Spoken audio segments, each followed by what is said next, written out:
la base, le féminin, c'est pas mon sujet de prédilection. J'ai commencé à m'intéresser à l'affaire dite de Rennes-le-Château en 2006 à travers le tarot dit de Marseille et les Templiers.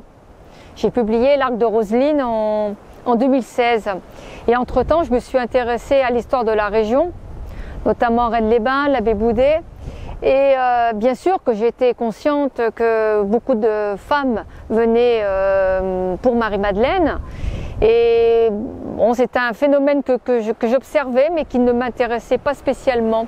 Jusqu'au jour où j'ai pris connaissance de l'existence d'une femme romaine, mais de Narbonne, qui n'est autre que l'épouse de Ponce Pilate, qui s'appelle Claudia Procula, ou plutôt Procula de la gens Claudia, ce qui signifie qu'elle vient d'une famille apparentée à la famille impériale, des Julius Claudiens.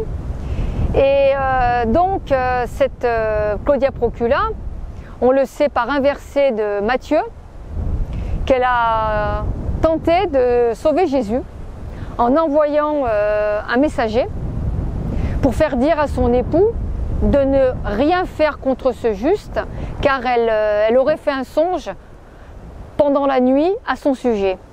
Or, un songe dans la tradition antique, ça signifie prophétie.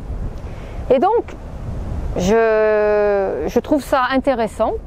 Et en étudiant la vie de Claudia Procula, son parcours, car elle a quitté Narbonne à l'âge de 16 ans quand elle épouse Pilate et qu'elle le suit en Judée, je m'aperçois en fait que dans les textes apocryphes qui ont été découverts bien plus tard, en fait, Claudia Procula, dès son arrivée en Judée, elle a commencé à côtoyer l'aristocratie juive, l'aristocratie romaine en place.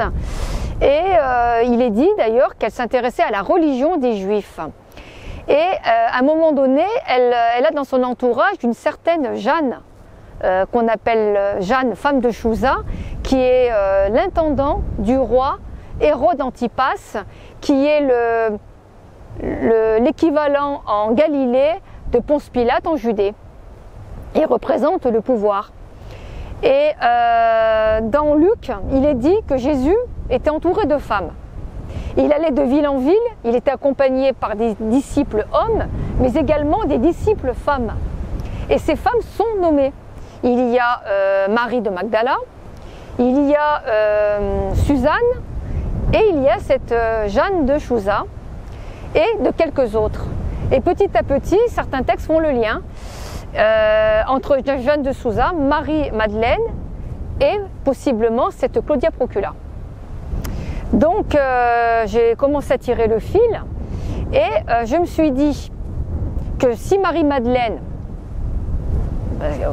bon, on part du postulat qu'elle a réellement existé, d'après la tradition, elle aurait accosté avec son groupe d'amis au Sainte-Marie de la Mer qui se situe entre Marseille et Narbonne. Et donc je me suis demandé pourquoi elle aurait choisi cette destination. Alors bien sûr la tradition invoque la divine providence, mais à mes yeux, Marie de Magdala, ce qu'elle a souhaité, c'est aller précisément dans cette partie de la Gaule, car elle savait qu'elle pouvait y avoir un soutien ou des amis. Et donc en fait, j'apprends que les époux Pilate, peu de temps après la mort de Jésus, donc dans les années 37, ils ont été exilés en Gaule. Et donc, ils sont retournés sur leur propriété, notamment dans la région de Valence, mais aussi dans la région de Narbonne. On sait que Marie-Madeleine est arrivée en Gaule dans les années 37-40. Peut-être même 44, donc plus tard que les Pilates. Et donc l'idée que Marie-Madeleine ait pu rejoindre Claudia Procula dans la région de Narbonne et se rendre dans les Pyrénées, notamment dans la station thermale de Rennes-les-Bains, et puis aussi, mon idée c'est qu'elle est allée aussi dans d'autres endroits des Pyrénées pour rejoindre d'autres amis, c'est possible. Et à partir de là, j'ai fait le lien entre Marie-Madeleine, Rennes-le-Château et Claudia Procula. Parce que il n'y a aucune tradition qui lie Marie-Madeleine à Rennes-le-Château, à part le vocable de l'église, mais ça, il y a beaucoup de lieux qui lui sont dédiés, donc c'est pas suffisant. Il me fallait quelque chose, et peut-être que cette amitié, cette proximité spirituelle entre Claudia Procula et Marie-Madeleine a pu peut-être inciter Marie-Madeleine, en tout cas un temps, de séjourner dans la région du Razès. Après, attention, je ne dis pas que Marie-Madeleine, elle est enterrée là-bas, je ne dis pas que Jésus y est allé, ça je m'arrête là, parce que je suis ensuite attachée à la tradition provençale qui dit que Marie-Madeleine s'est quand même rendue à Marseille pour commencer à transmettre la spiritualité de Jésus, puis ensuite elle est allée en retraite spirituelle dans la Sainte-Baume. Pourquoi je dis ça? Parce que en Provence, on sent l'empreinte de Marie-Madeleine, beaucoup plus qu'ailleurs. Et notamment dans la grotte de la Sainte-Baume, où j'ai eu un profond ressenti à son égard. Par contre, ce qui est bien avec Rennes-le-Château, c'est qu'on se rend compte en étudiant les constructions et les rénovations de la Bessonnière, en fait, il a voulu illustrer, enfin, figurer Marie-Madeleine dans tous les aspects de la tradition. C'est-à-dire, on a une Marie-Madeleine ermite dans une grotte, dans l'autel, on a une Marie-Madeleine personnifiée par la tour du domaine, on a une Marie-Madeleine qui est en royauté sur le tympan de l'église et également sur la cloche de l'église. On a une Marie-Madeleine traditionnelle avec les 4 attributs iconographiques dans une statue à l'intérieur de l'église, le vase, les cheveux, le livre et le crâne. Marie-Madeleine, elle est partout.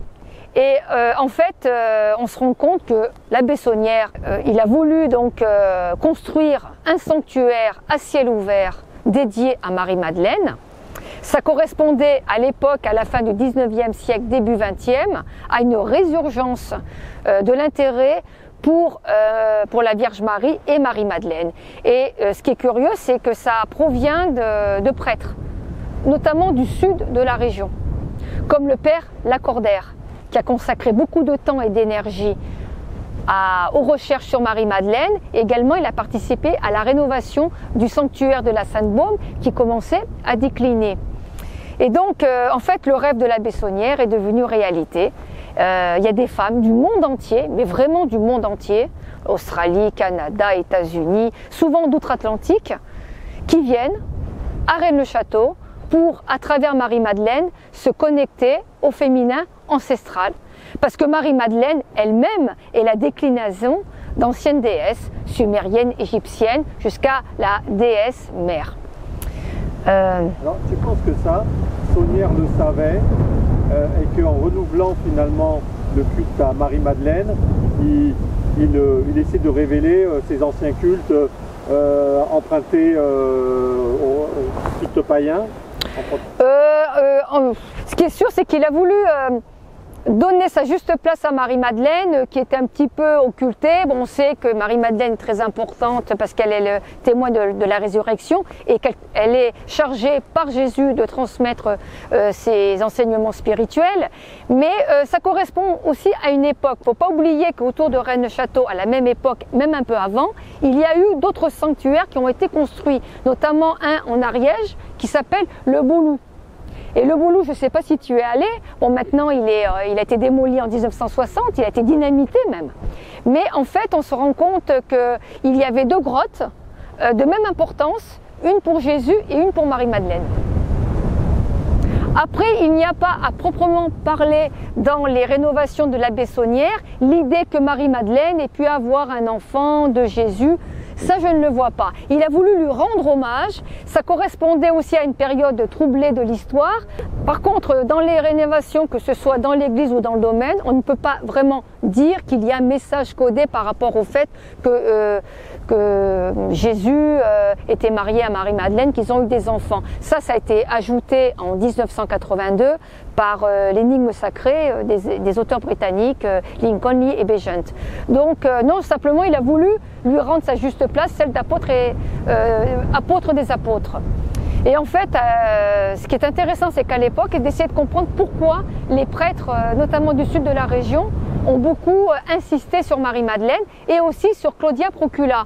J'ai retrouvé une messe qui avait été dite en hommage à Claudia Procula, ça il faut le savoir, de l'abbé Bollon, qui est à Marseille, qui était contemporain de l'abbé Saunière et qui tout d'un coup a exprimé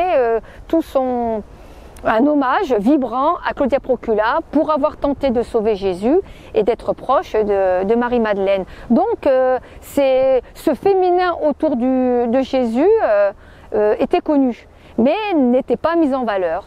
Voilà, donc on peut remercier l'abbé Saunière et surtout parce qu'il a fait de Rennes-le-Château un point de convergence et de fixation du culte à Marie-Madeleine et ce point de fixation a rayonné sur d'autres lieux plus traditionnels liés à Marie-Madeleine.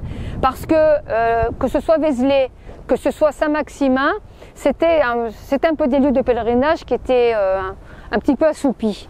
Et ça les a, je dirais, ravivés. Maintenant, il y a beaucoup de tours qui sont organisés de femmes qui suivent un peu les traces de Marie-Madeleine.